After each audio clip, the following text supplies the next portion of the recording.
A Rádio Experimental Joaquim Nabuco apresenta Que País é Este? Que País é Este? Um programa semanal que debate as questões sociais do Brasil, e o programa de hoje tem como tema a realidade dos moradores de rua do Recife. Eu queria morar numa favela. Eu queria morar numa favela. Eu queria morar numa favela. O meu sonho é morar numa favela.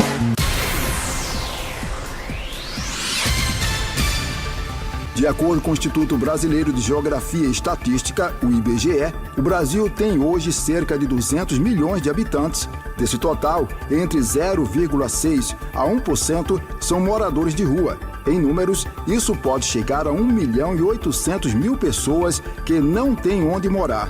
São crianças, mulheres, homens e idosos que vivem à margem da sociedade. Mas quem são essas pessoas?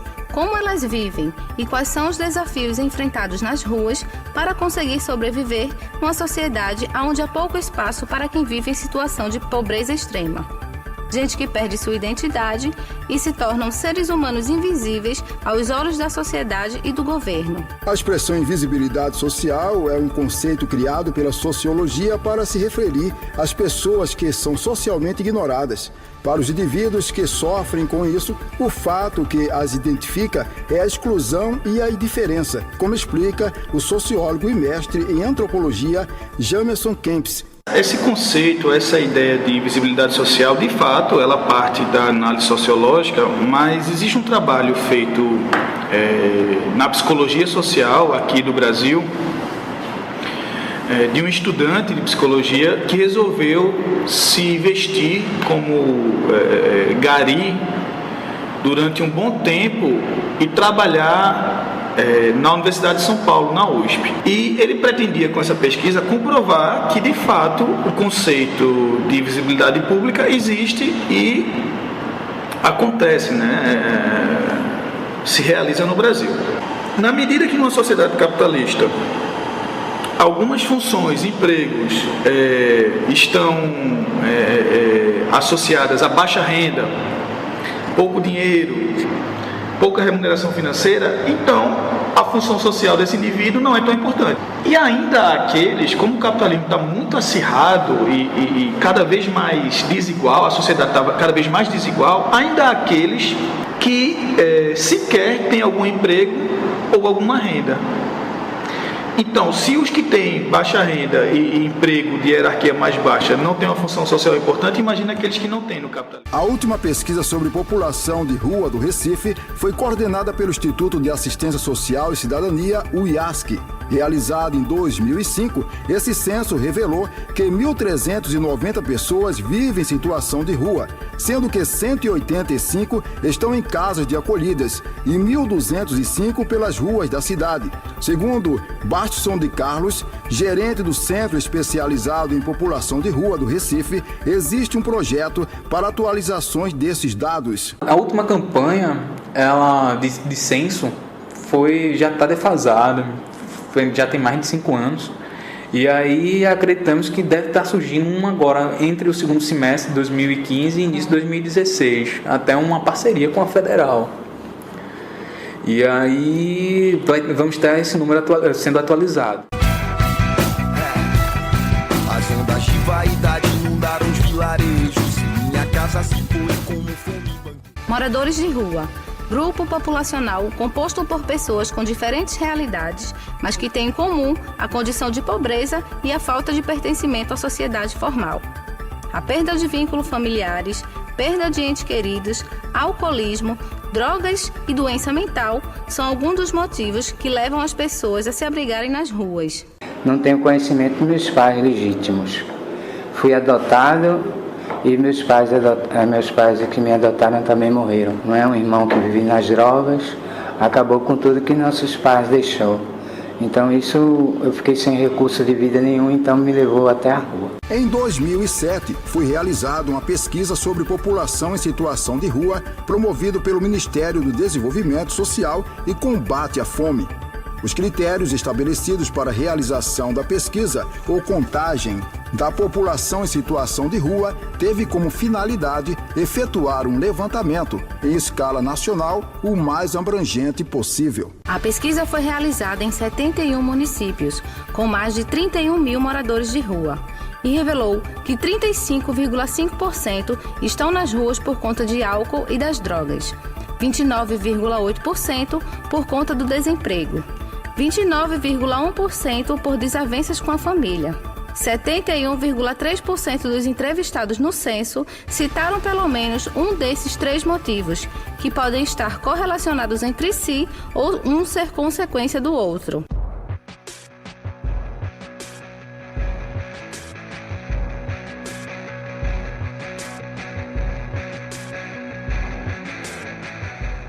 A dependência química leva as pessoas às ruas, onde elas encontram a liberdade necessária para manterem seus vícios. O morador de rua Jefferson Silva, que saiu de casa há 8 anos, fala da relação dele com o álcool. Eu morava em Campo Grande, comecei a beber, né? Eu bebia bebida quente mesmo.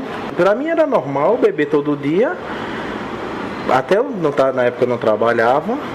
Só que sempre falava, era uma briga, todo dia, minha mãe falando. Foi quando realmente eu comecei a beber, e às vezes eu ficava, não voltava, e acabei deixando de ir para casa aos poucos mesmo. E é isso. Psicóloga e especialista em dependência química há 10 anos, Júlia Ximenes explica a relação entre o consumo e o incentivo do álcool presente na sociedade. Partindo do pressuposto de que nós somos seres biopsicossociais, nós trazemos conosco, tanto características hereditárias, como aquelas que nós vamos construindo através da interação que nós temos com o meio, e esse meio implica também dizer a relação que nós temos com a sociedade. Dessa forma, nós poderíamos sim afirmar que o alcoolismo ele é incentivado pela sociedade. Lembrando que incentivo não significa ser algo determinante de um comportamento patológico. Dessa forma, poderia dizer. Poderíamos receber o incentivo, mas não necessariamente que todos nós estaríamos fadados ao alcoolismo por causa disso. E faz um alerta para as pessoas compreenderem os sintomas iniciais de um possível alcoolista. É quando a pessoa precisa dessa substância, para tomar decisões, para se tornar desinibido, ou não consegue mais viver sem ela, passa a ter o uso habitual dessa substância. Habitual seria justamente um uso diário e aquele em que há uma dependência não só física, como foi falado inicialmente, mas também uma dependência psíquica daquilo. A pessoa se sente fragilizada, recorre ao álcool. A pessoa está com problemas, recorre ao álcool. A pessoa precisa estar motivada, recorre ao álcool. Isso é uma forma de indícios de um alcoolista.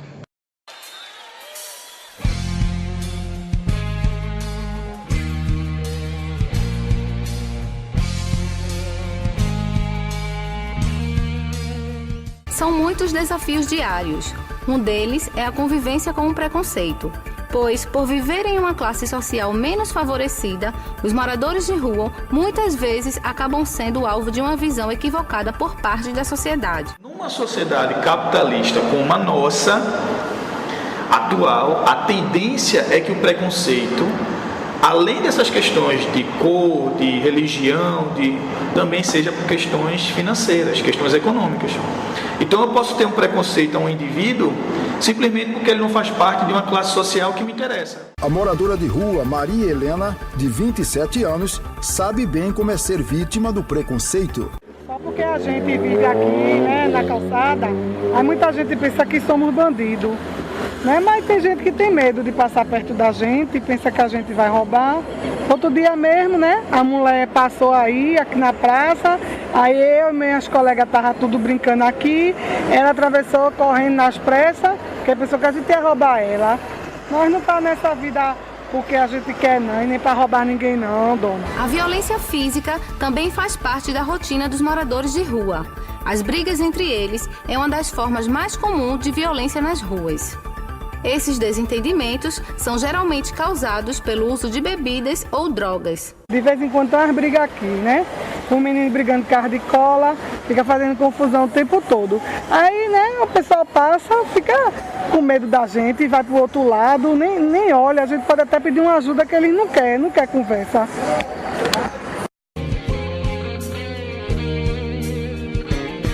Eu sou sujo, eu sou feio, eu sou antissocial. Não posso aparecer na foto do cartão postal, porque pro rico e pro turista eu sou poluição. Sei que sou um brasileiro, mas eu não sou cidadão. No próximo bloco, as ações sociais no Recife, que procuram atenuar os problemas dos moradores de rua da cidade. Estamos apresentando Que País é Este? Que país é esse? Que país é esse? Que país é esse? Que país é esse? Voltamos a apresentar Que País é Este? Que país é esse? Que país é esse? Que país é esse? Que país é esse?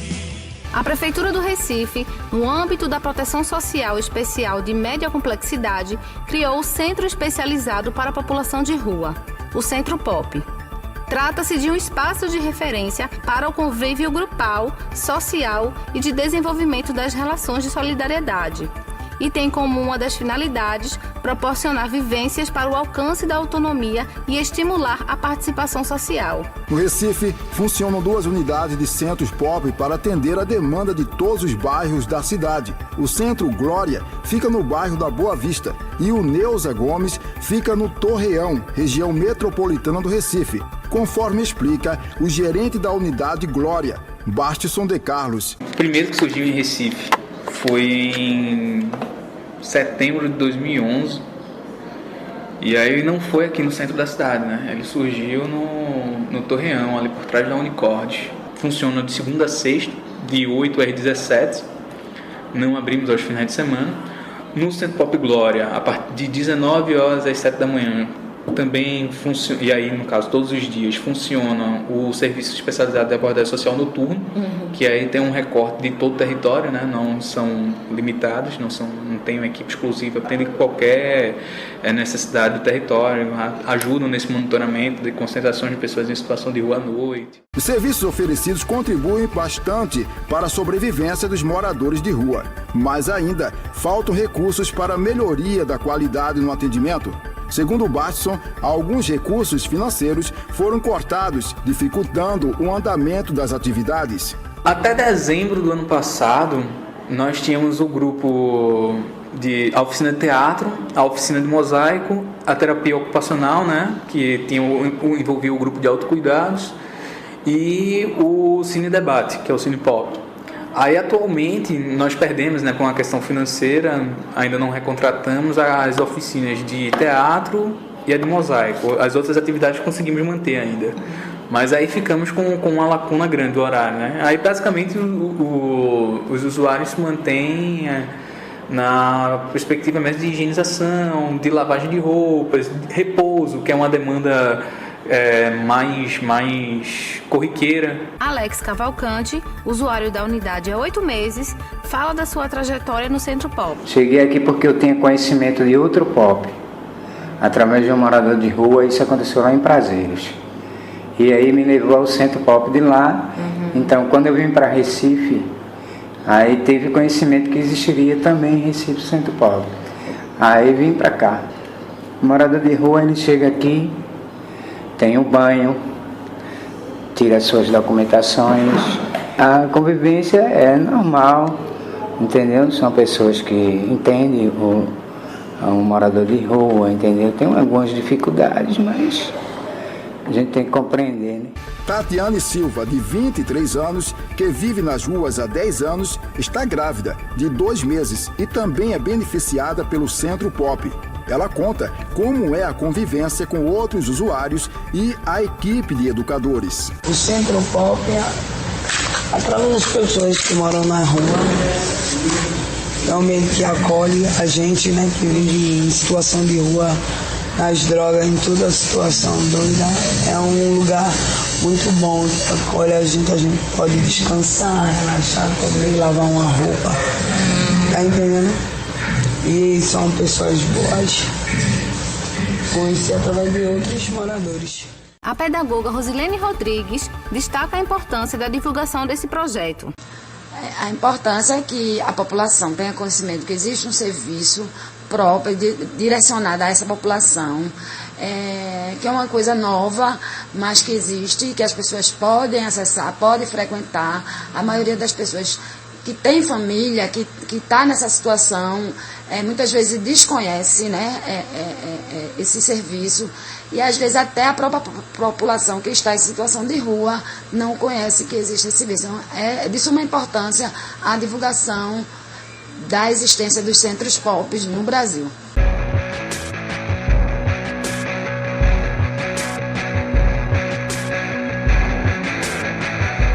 Além da Prefeitura do Recife, existem na cidade outras alternativas para minimizar o sofrimento dessas pessoas que vivem ao relento. A Igreja Católica, as igrejas evangélicas e centros espíritas são exemplos de outras ações voltadas para ajudar os moradores de rua. Há 13 anos, a Pastoral de Rua da Fraternidade O Caminho, da Ordem Franciscana do Brasil, faz um trabalho semanal com os moradores de rua. Como explica Rivaldo Oliveira, um dos integrantes do grupo de jovens que participam desta pastoral aqui no Recife. Fazemos limpeza, cortamos o cabelo, fazemos unhas, cuida deles na rua, entendeu? Cuida das feridas. Levamos todas as segundas-feiras, começo de semana, sopa. Quando não é sopa, é pão com suco e levamos para as ruas. Nós queremos hoje, pela vossa intercessão, e ao encontro dos pobres de rua, com o mesmo amor, Maria, com que tivestes por Jesus. Os irmãos, como são chamados os membros da pastoral e como os moradores de rua também os chamam, saem em grupos pelas ruas do centro do Recife, ao mesmo tempo que distribuem alimentos, oferecem palavras de conforto, com a leitura de salmos e cânticos do repertório da igreja.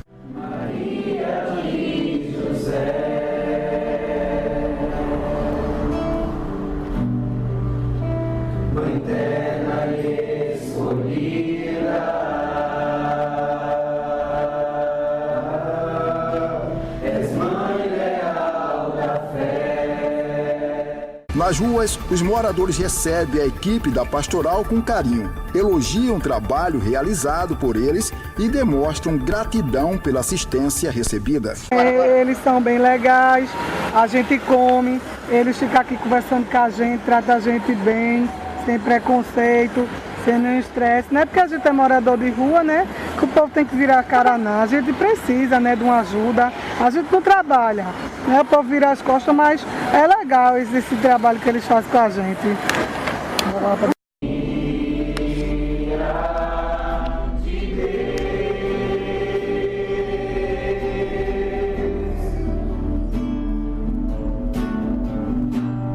Maria Santa e fiel, ensina-nos a viver como escolhidos, olhos voltados para o céu e por eles. No próximo bloco, conheça a história de um ex-morador de rua que superou as dificuldades e conseguiu reconstruir a sua vida. Estamos apresentando Que País é Este? Que país é esse? Que país é esse? Que país é esse? Voltamos a apresentar Que País é Este? Que país é esse? Que país é esse? Que país é esse? O que seria impossível aos olhos de alguns aconteceu na vida de Osmar Nazário da Silva, de 30 anos, um vencedor que viveu parte da infância morando nas ruas, mas que, apesar das dificuldades, conseguiu dar a volta por cima. Após o falecimento da mãe, que morreu de um choque elétrico, a família ficou desestabilizada, a ponto do pai não ter condições de criar seus 3 filhos. No entanto, pouco tempo depois, casou novamente. Nazário e os seus 2 irmãos começaram a sofrer maus tratos da madrasta. E, como consequência, eles acabaram indo morar nas ruas, onde passaram momentos difíceis. Comia resto dos outros, né? Pedia comida na casa dos outros. Pedia esmola também, né? E o pessoal ajudava? Uns ajudavam, dava brinquedo, via novo assim na rua. Ajudava, dava brinquedo, dava comida. Às vezes eu dizia, vem amanhã, e pedia, via lá de novo na casa.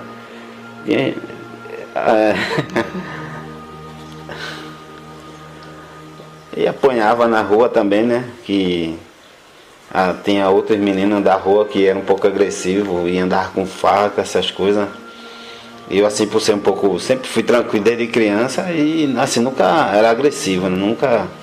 Mas já às vezes brigava pela sobrevivência, porque juntava 2, 3 para querer dar em você tá dormindo. E era uma situação difícil, né? Veja, não diga que a canção está perdida. Tenha fé em Deus, tenha fé na vida. Depois de algum tempo, os irmãos de Nazário foram morar com uma família que os adotou. Mas Nazário, na época, com 10 anos, continuou vivendo sozinho nas ruas. Nas ruas, é fácil o acesso a álcool e drogas, devido ao grande número de usuários, dependentes e do próprio tráfico. Nazário teve todas as oportunidades de fazer uso dessas substâncias, mas isso nunca despertou o interesse dele. Nunca cheguei a cheirar cola, usar droga, lógico, também não bebia também. E não me misturava, procurava viver um pouco afastado daqueles meninos que eu percebia que não tinha boa índole, assim, pelo meu ponto de vista de hoje. Aí eu vivia um pouco afastado deles, mas com medo também, com medo de represália, tal, de apanhar também, né? Novo, né? Aí tinha aquele mais antigo que era agressivo, que, como vamos supor, queria mandar e tal naquele lugar. Aí ficava, tinha menino na rua. Não era porque vivia na rua que Nazário se contentava apenas com as migalhas que ganhava. Ele queria mais. E na tentativa de mudar para melhor o próprio destino, fazia o possível para conseguir alguma ocupação. Mesmo criança, ele parecia saber o quanto o trabalho dignifica o homem. Eu via a necessidade de querer fazer alguma coisa para trabalhar. O que acontecia? Eu procurava, assim, tinha pessoas que vendiam banco de feira, vendia coentro, vendia almoço, essas coisas. Aí eu fazia, procurava lavar prato, procurava vender coentro na rua. E um ou outro me dava uma caixa de picolé, e eu ia vender picolé também. E assim sucessivamente, assim, sempre querendo fazer alguma coisa para poder se manter, né? E aí fui crescendo, né? Beba, pois a água viva ainda está na fonte. Você tem 2 pés para cruzar a ponte. Nada acabou. Após 5 anos vivendo nas ruas, escapando não só das drogas e do álcool, mas também do crime, Nazário recebeu um convite inesperado. Uma família comovida com a situação do garoto o convidou para morar com ela. A mãe adotiva, uma senhora hoje idosa, o colocou na escola, oferecendo a ele o início da construção de um futuro melhor. E mesmo já tendo uma casa para morar, ele não se acomodou. Além dos estudos, foi em busca de emprego para ter o seu próprio sustento. E como sempre eu gostava de trabalhar, parece que estava no sangue já. Aí eu procurava um balde, botava um balde para lavar carro. E lá mesmo na casa ela não gostava muito, mas eu sempre queria ter o meu trocadinho, ter um dinheiro. Aí vi aquele costume já. Aí ela às vezes não gostava, mas aí eu pegava um balde e ia lavar carro. E pegar frete, às vezes eu olhava carro, ela não gostava, mas às vezes eu fazia. Mas assim, fui crescendo, sempre fazendo alguma coisa, né? Querendo trabalhar. Aos 18 anos, Nazário conseguiu o primeiro emprego de carteira assinada. Consegui o primeiro emprego num depósito de bebida. Aí fazia entrega de água mineral e gás. Passei 1 ano e pouco, mais ou menos, aí eu saí. No que eu saí, aí ele me deu um trocadinho, aí eu disse, pô, sabe o que eu vou fazer? Vou comprar uma bicicleta de cargo. O que eu sei fazer por enquanto é isso aqui, né? Vou fazer isso aqui. Aí comprei uma bicicleta de cargo nova, né? Com o trocado que eu ganhei, e comprei alguns garrafão. E fui seguindo. Fazia entrega, vendia água mineral e gás, ia bater na porta de um, na porta de outro, para ver se queria. E como sempre conquistava as pessoas, e salão de beleza, empresa, e ficava fornecendo, virava meu cliente. Levante sua mão sedenta e recomece a andar. Os anos foram passando e Nazário continuou em busca de seus sonhos, sempre fazendo cursos e adquirindo experiências até conseguir se firmar profissionalmente. Sempre que tem oportunidade, Nazário conversa com moradores de rua que encontra, dando conselhos para que essas pessoas tenham força de vontade de sair dessa vida. E faz questão de contar a história dele como exemplo de superação. Aí eu converso e me expresso e digo, tá vendo, eu fui de rua também, rapaz, passei por muitas dificuldades. Dá um conselho, claro, você conversa com ele educadamente, tudinho, chama, paga um almoço, se possível. Hoje casado, Nazário mora com a esposa Marcela. Ela tem 2 filhos e ele os cria com todo carinho, como atesta a própria Marcela, que muito se orgulha da trajetória de vida do seu esposo. Foi Deus que colocou esse homem na minha vida, porque ele transformou minha vida de uma forma e com meus filhos também. Ele é muito família, me ajuda bastante com meus filhos, na educação deles. Eu sou muito grata por tudo que ele faz, está fazendo por mim e pelos meus filhos. Como é um exemplo, né, de vida, de superação, de garra. E eu sei que com fé, quem tem fé consegue o que quer. E ele, hoje, ele mostrou e mostra que quem tem fé consegue o que quer. Tente. E não diga que a vitória está perdida. Se é de batalhas que se vive a vida, tente outra vez. Você acabou de ouvir Que País é Este? Um rádio documentário produzido por Renata Barbosa, aluna do curso de jornalismo da Faculdade Joaquim Nabuco, como trabalho de conclusão de curso, com orientação do professor Carlos André Carvalho, técnico de áudio J. Santos, semestre de realização 2015.1.